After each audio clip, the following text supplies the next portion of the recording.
Well, good morning, everybody, and thank you all for being here. We're honored by the presence of so many world leaders, and it speaks to the importance of what Secretary Rubio and the team are working on to fix this critical minerals issue.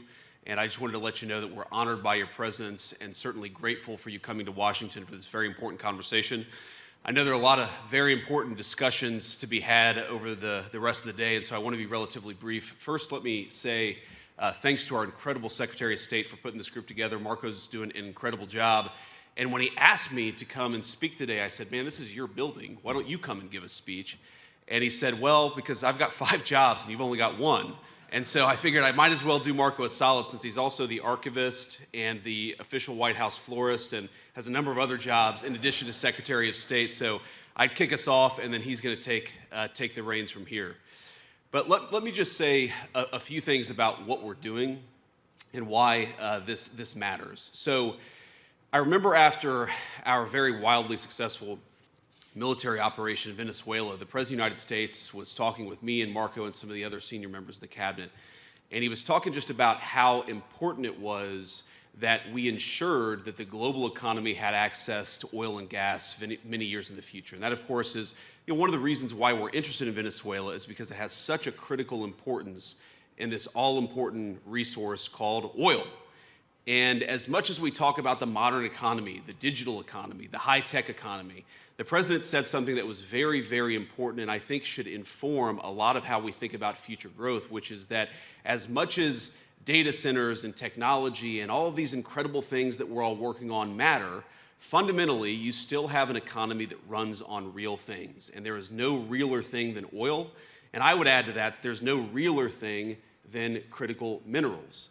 And I think a lot of us have learned the hard way in some ways over the last year how much our economies depend on these critical minerals. So every man and woman, I believe, in this room understands what we're confronting together today. And I say together, and that is very much something that is at the heart of Secretary Rubio's initiative, and as he said, at the heart of what we're trying to do all across the administration is recognize that this is something where our alliances and our friendships can really help one another.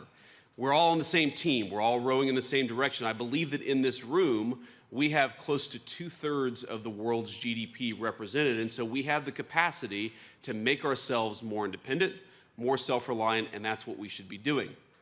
Now, we know that today, the international market for critical minerals is failing. It's failing to create domestic markets or dignified jobs for our labor forces, and it's failing to keep our nation safe. Supply chains remain brittle and exceptionally concentrated. Asset and commodity prices are persistently depressed, driven downward by forces beyond any individual country's control.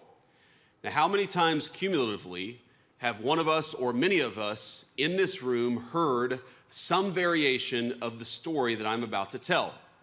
A lithium mine, a gallium recovery center, you name it, is announced, sometimes with years in planning and financing nearly in place. Then overnight, foreign supply floods the market, the prices collapse, and investors pull out. The project stalls, and eventually the project dies on the vine. We've all seen it firsthand in all of our countries. And the result is a global market where consistent investment is nearly impossible, and it will stay that way so long as prices are erratic and unpredictable. And that's one of the things that we want to work on with this initiative. Let's make the prices more predictable and less erratic so that we can support the domestic supply chains and the investment that makes those supply chains possible. Now, across Europe, North America, there are dozens of mining and processing initiatives that have been suspended or completely abandoned because sustained price weakness makes financing impossible. Time after time, advanced economies with deep capital markets are finding that projects cannot clear costs. The same story plays out elsewhere around the world. In resource-rich developing economies, only a tiny fraction of global mining investment, including from nations, many of them in this room, is reaching the point of actual projects. We plan, we think about it, we even invest a little bit of money, we do the regulatory work, but so many of them die on the vine. Now, everyone knows that these deposits exist. We've mapped a whole lot of them, and we know they're ready to be mined and processed. But capital can't reach them so long as investors lack confidence that those markets are going to remain stable for long enough to justify the long-term commitment. That is the problem that we confront. And even here in the United States, even with all the incredible things that President Trump and the entire administration has done to eliminate permits, to open up the regulatory environment, we have private financing that we've secured, but even in some cases, even in the United States, some of these projects are struggling to attract investors. We see telltale signs of a market distorted beyond recognition, one that punishes strategic investment, one that punishes diversification, and one that punishes long-term planning. This is crazy. We should have the kind of global markets, the kind of domestic markets that reward long-term planning, that reward strategic thinking, and that's exactly what we're trying to do. Now, I think every single one of us represented in this room has become dependent on arrangements we did not choose, and right now, arrangements that we cannot control. We all face the same vulnerability: access to the things that protect our people and sustain our way of life. Everything from missile defense systems to energy infrastructure, to advanced manufacturing, to emerging technologies. The fundamental supply chains that support these industries sometimes can vanish in the blink of an eye without any control or influence from many of the countries in this room. And we in the Trump administration believe it is the business of the government, of the people's government elected just over a year ago, to confront such problems, and that we want to confront them together. And I think that you're all here, at least I hope you're all here, because you all feel the exact same way. Now, our administration came into office last January, barely a year ago, with a clear mandate to reindustrialize the United States of America and return American workers to the center of our economic policy. And that is what we are doing. And I want to tell you just a little story about one of the very first meetings I had with our Secretary of Commerce and the Secretary of the Treasury, two great people, two great business leaders. And I remember saying, look, we have our views of the Biden administration. We're not particularly fans, as you may have guessed. But setting that to the side, surely the Biden administration put together a list of the critical industries, the critical technologies, the critical manufacturing facilities that are supported by these rare earth minerals, these critical minerals.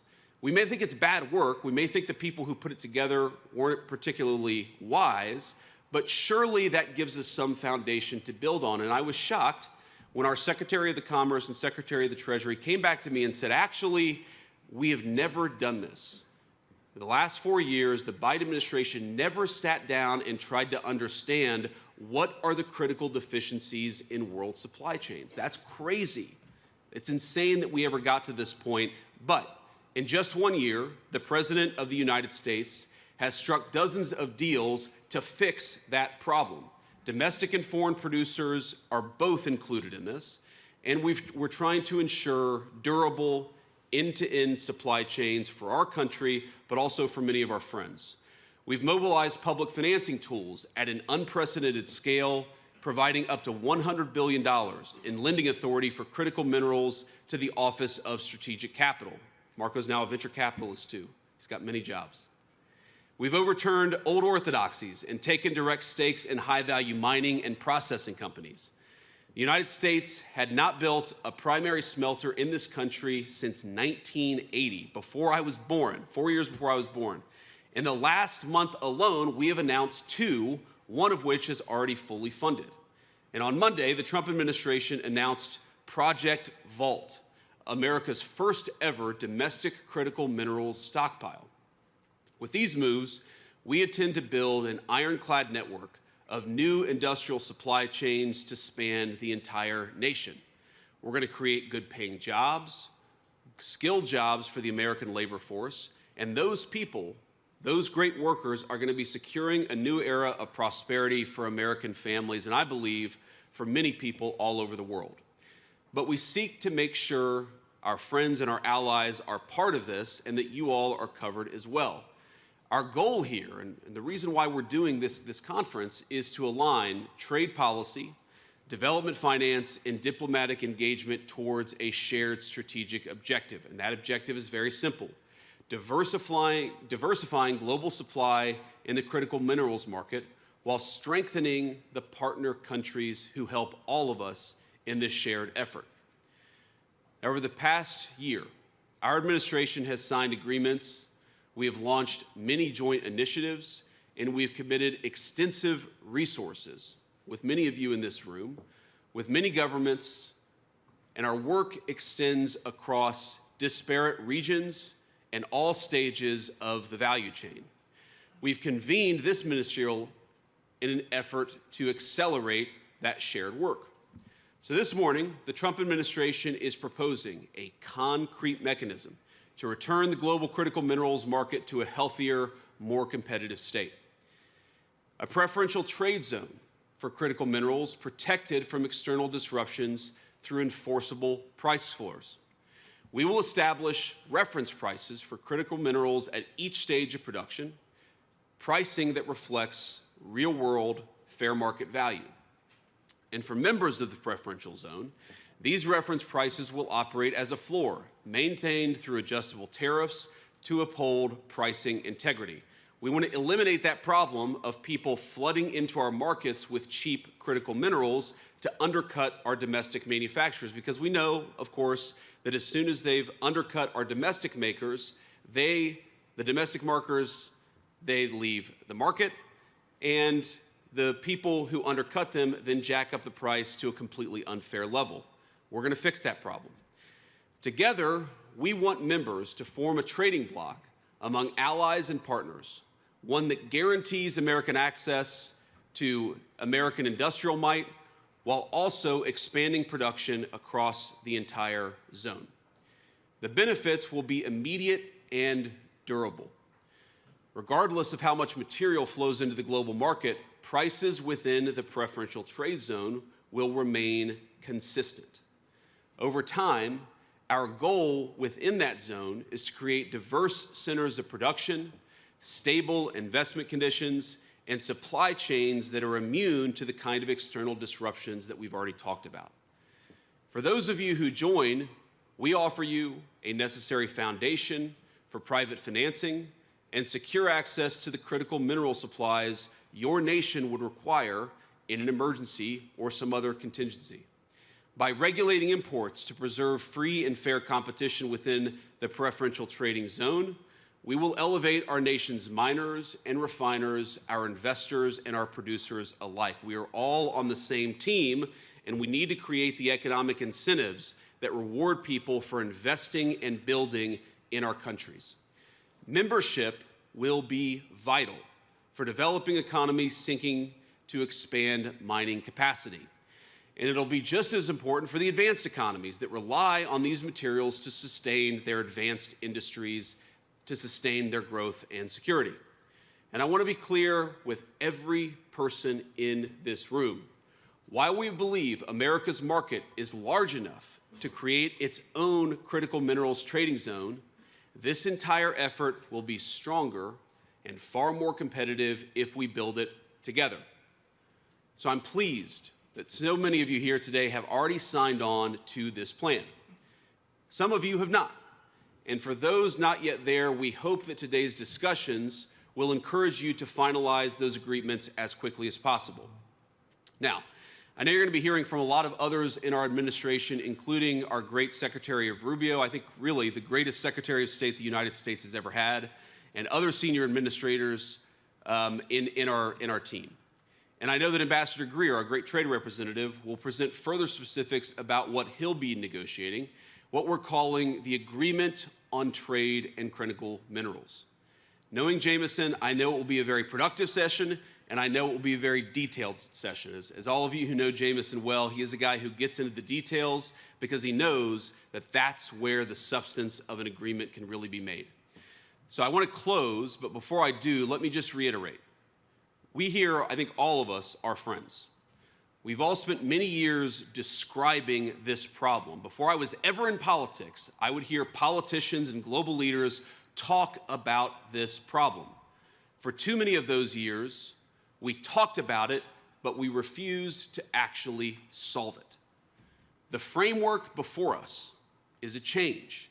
It is a practical and enforceable approach to solving the problem, not just complaining about it. Many of you have helped us design it, and we're, of course, constructing it together in real time. So to those of you still on the fence, I say, let's move together. Before you is a chance to lead, to secure your nation's ability to build, to produce, to defend itself. What is before all of us is an opportunity at self-reliance, that we never have to rely on anybody else except for each other for the critical minerals necessary to sustain our industries and to sustain growth. So I propose that we come together and we shape a market worthy of the great men and women of our countries who depend on that market. Again, I want to thank you all for being here. I'm honored by your presence. The President sends his very best regards, and I look forward to everything that we're going to accomplish together. God bless you all and have fun today.